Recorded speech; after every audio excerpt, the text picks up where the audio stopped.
Thanks for coming back with Anita Wright and your host, Master Sergeant Retired Anna Maria Blevin. We have been talking about making sure that our money will continue to work for us and that it's not going to get away from us.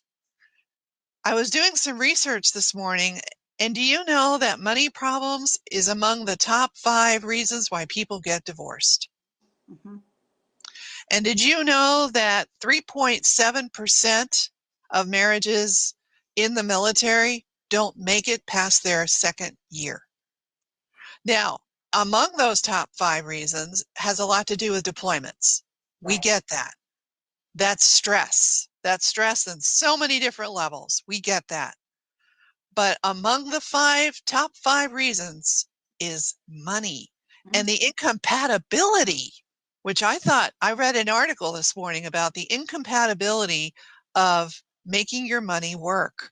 Mm-hmm. So I may want that shiny red car. We can't afford it, but I go ahead and buy it. And now we got a problem. Right.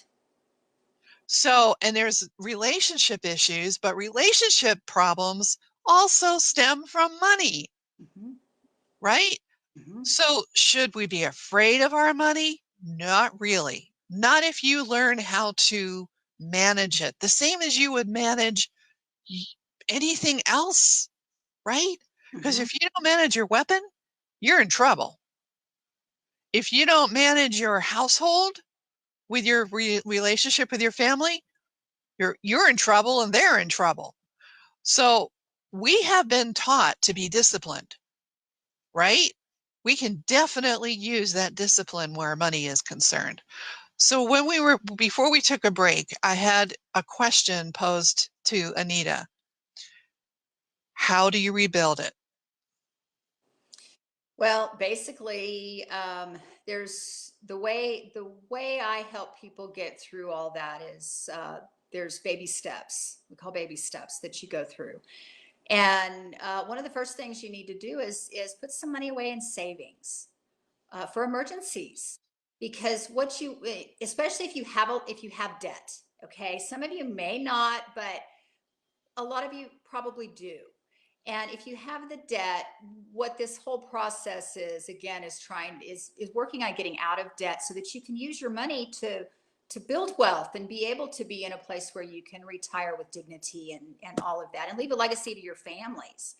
So basically, you need to have some money set aside for emergencies so that when something does happen, because life happens, things are going to happen. And while you're getting out of debt, things are going to happen.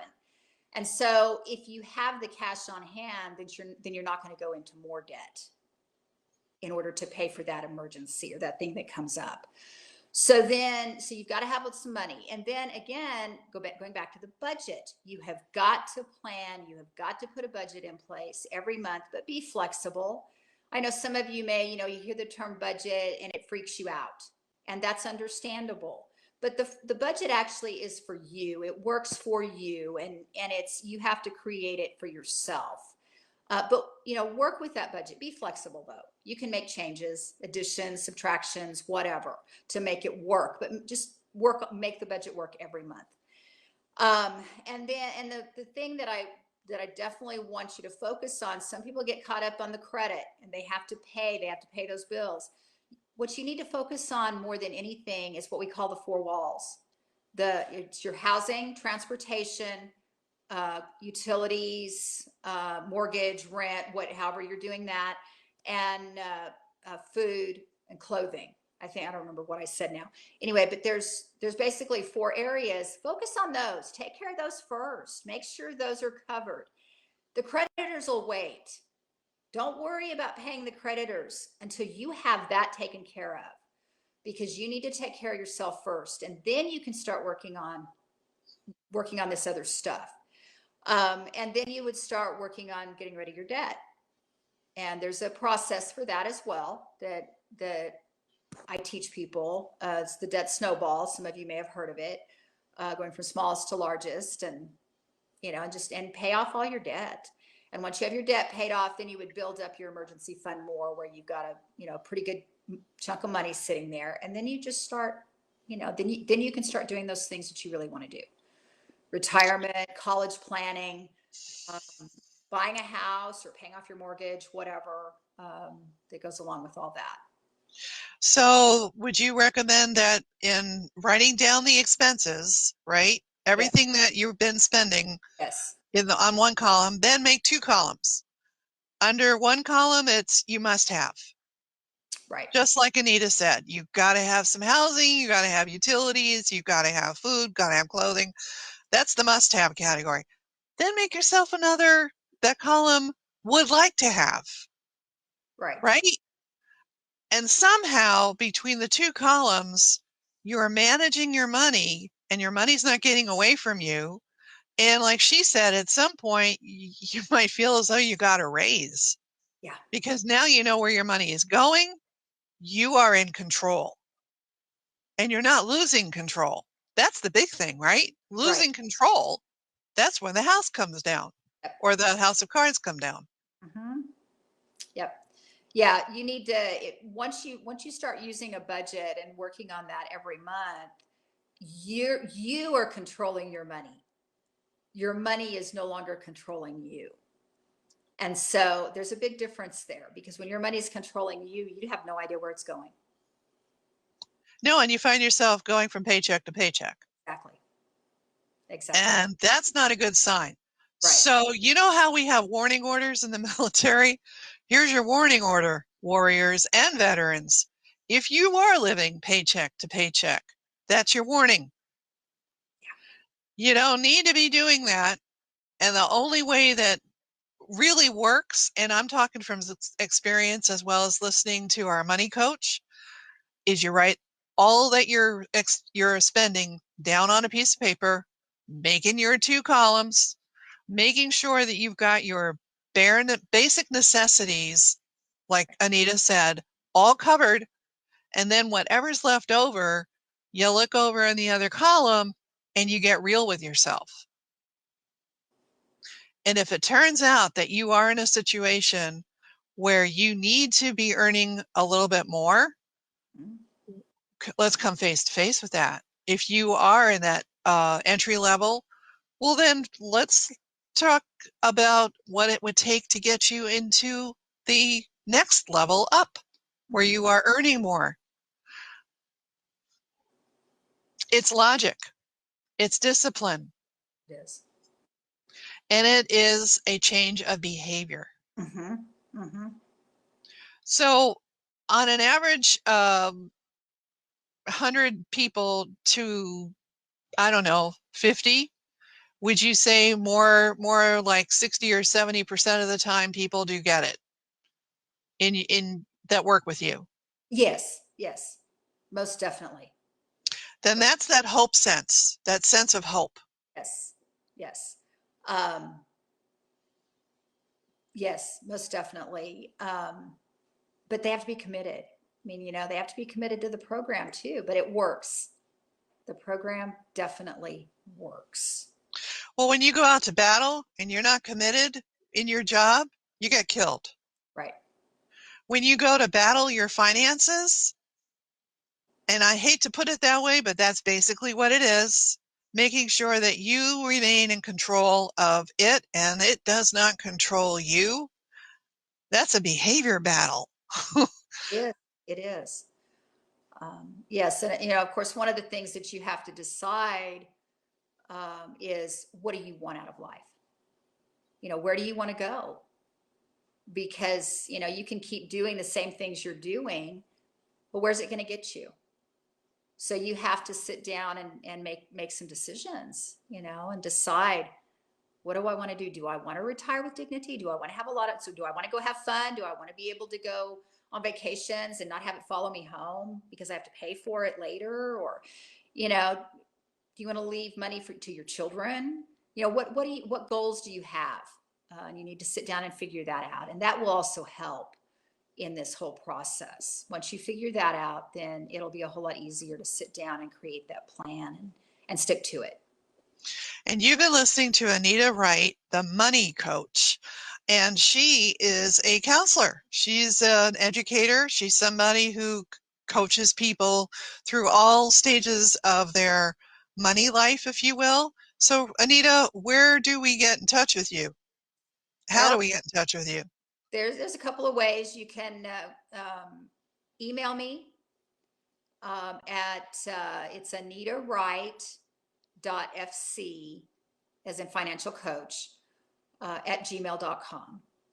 And Wright is spelled Wright. Yes, yes. And I also have a business Facebook page. So if you go to, it would be www.facebook.com/AnitaWright.fc. And there's actually I think a book now button. There's a little blue button in the middle there that you can, to set up a time with me. And I do have my phone number too, if you'd like me to give you your phone number. I think you can find that on the Facebook page. On the Facebook page. Yeah. I want to throw out there too that I would just like to help any of you veterans out there. I have a heart for the military. I have a long line of military men in my family. And it's such an honor to be able to work with you. And for the most part, I mean, we can kind of talk about it a little bit but for the most part, there will be little or no charge just to talk to me. And we can talk and set up and I will work with you. I want to work with you and help you because I know how difficult it can be. And I know the plan works. And I would just like to help you find that peace and hope. It sounds like you'd be our battle buddy in the battle for getting control of our finances. Well, thank you, Anita. That does give a sense of hope. Thank you so much. So you heard it here. If you're in a situation where your financial cards have fallen, there is a way that you can recover from that, build it back up, and keep it built, never to fall again. So we're going to come back and wrap this episode up in a brief moment. We'll be right back.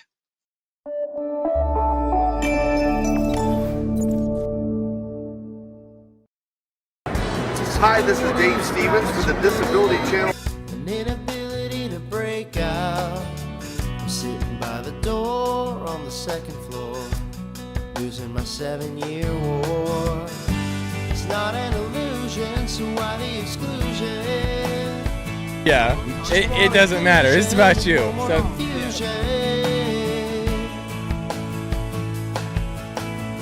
You say you're a disability dynamo.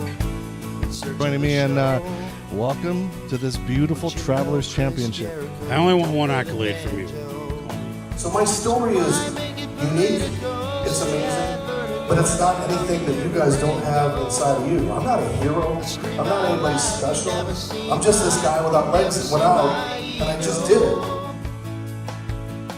Stats outweigh the Democrats, the diplomats, and the bureaucrats. This is probably your first interview down on the ground on your butt and stuff like that? First time ever, All baby. right. Eliminate and validate and validate and validate. Stay with us and the Disability Channel.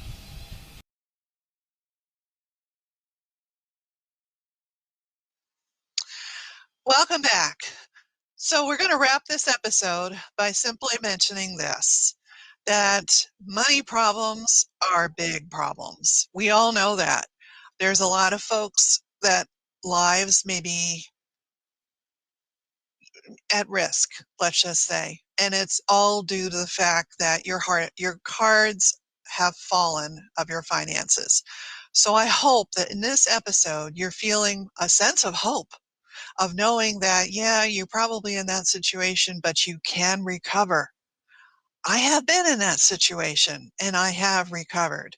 And now I'm also following pretty much what you just heard our money coach say.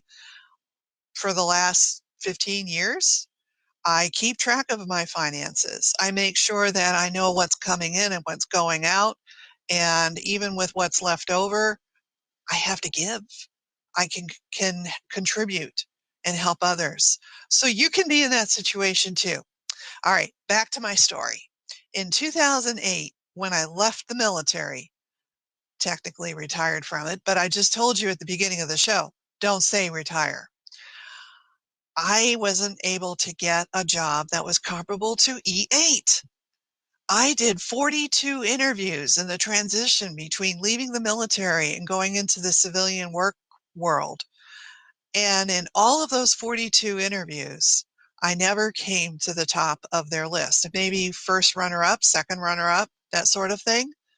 And at one point in time, I was offered a $7.50 hour job in a LTE, or that's limited term employment, for 1 year at $7.50 an hour. And guys, you know that when you get to E8, you've got skill sets in leadership and project management, project design, leading people through missions. Well, not to brag, but I'm also bragging on my teams. We not only achieved our missions, but we exceeded expectations while achieving those. I have all those skills, yet I could not get any job offer any better than $7.50 an hour. Now, some people might say, well, it's a job, so take a job and work it from there. But at some point I thought, if you're not going to hire me, I'll hire me. And that's how I got into entrepreneurial endeavors. That's how I eventually also got a nonprofit organization started. That's how a journey that I had I thought really that if you've got all these skills that you built in the military, it would transfer nicely over to civilian side. That wasn't the case. I had to come to realize that my skills, believe in those skills. Same for you. If you're in this situation, you will totally get what I'm talking about. You have to get to that situation where you believe in yourself. You believe in your skills. So let me finish this episode by simply saying this. If you're a warrior, please be planning for the day that you are a veteran. If you are a veteran, stand proud and believe in your skills. Till next week, when we continue our Mission Money Possible month, I'll sign off by simply reminding you this: be the best you can be.